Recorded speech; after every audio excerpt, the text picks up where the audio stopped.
So our webinar today is entitled RFP Secrets Exposed, How to Write a Results-Driven EHS Software RFP. And facilitating our webinar today will be Paul Levoy. Now, Paul is a documentation specialist here at Intelex, and today he'll be giving us some insight into how to create an effective EHS software RFP. So we'll be discussing some tactics and tips for writing and positioning an RFP will help you get the best response from your potential vendors. So on that note, I'm going to hand it over to Paul and we can get started. Thanks a lot, JP, and hi everyone. Thanks for attending. As JP mentioned, I'm a documentation specialist, and I've had a lot of exposure on both sides of the fence to RFPs. So that's essentially what we'll be talking about today. Now, this webinar is really about writing an EHS software RFP. I have to clarify, it's not about responding to an RFP. So if there are ever any enterprising salespeople on the line and you got the wrong impression, I won't be offended if you leave the call. But you can stay on. There'll be valuable information too. I'm going to presume something from your attendance, from all of your attendants, that you're here because you're currently or sometime in the future you'll be writing. You'll be evaluating EHS software vendors, and you might need some insights on how to prepare the inevitable RFP you'll have to do when it comes down to a competitive bid. And I'm here because I really want to help you cover all of your bases. As a documentation specialist, I've had years of experience both preparing and responding to RFPs and looking at it, as I said, from both sides of the fence. And I want to offer any insights on how to prepare the RFP that is ultimately going to save you time by garnering the best responses.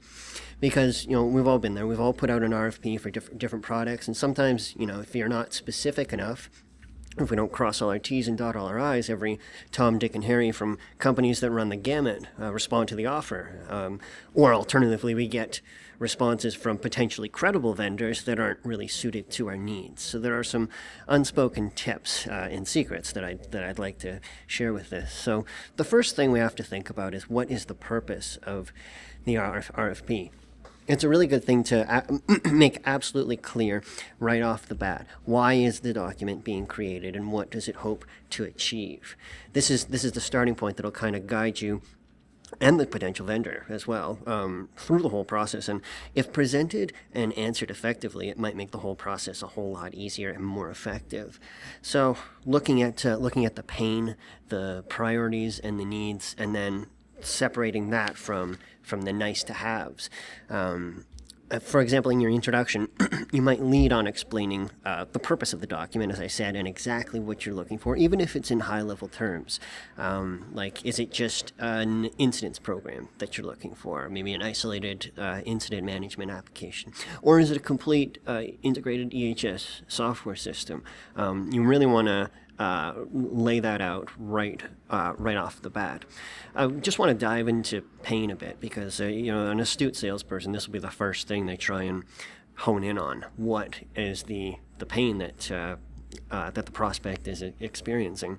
We run into, here at Intelex, a bunch of different concerns, but they tend to typically boil down to a few key items. Sometimes it's disparate systems. We have old computer systems, paper forms, spreadsheets, Word documents, and it's all sort of intermingled but not integrated into a seamless whole. Sometimes it's just downright archaic systems that might be completely paper-based, completely unpreventive, as it were, that just aren't from the 21st or 20th century, for that matter. Sometimes it's all about time and efficiency gains. We can spend, if you're familiar with OSHA reports in the States, we can spend so much time having to pull all this information together that a streamlined system helps avert.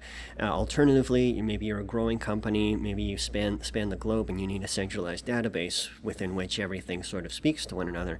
That's a pain that we see too. Sometimes it's just about not being able to provide the essential information to top management and decision makers, and sometimes it's really all of the above.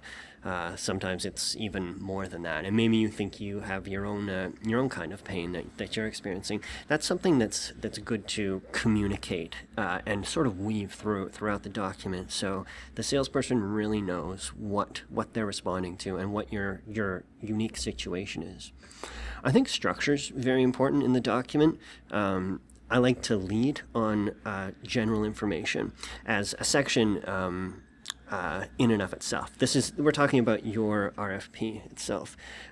People have the tendency to to go really long with their RFP documents, but I really don't think they, I mean, it's very simple what you're asking for. I don't think they have to be that extensive or involved. So your core RFP, you can actually keep it quite simple. General information, we just have housekeeping stuff, the purpose of the RFP, any project information and logistics, background information. And as I said, information on your current situation, why you're looking for an EHS system, to get that out of the way right off the bat. And then we'd be talking scope. You can mention that you'll need respondents to provide a proposal that meets all functional requirements, which we can get to later in this presentation, and support and training capabilities. Just high level again. We want to state that this is what they need, so they can sort of go through those check boxes in their head.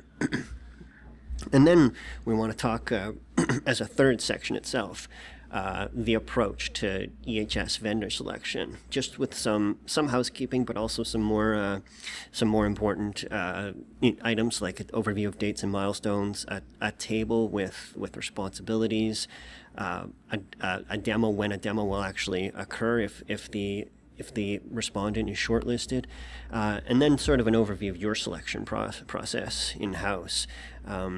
And I think this is a big one, RFP adherence.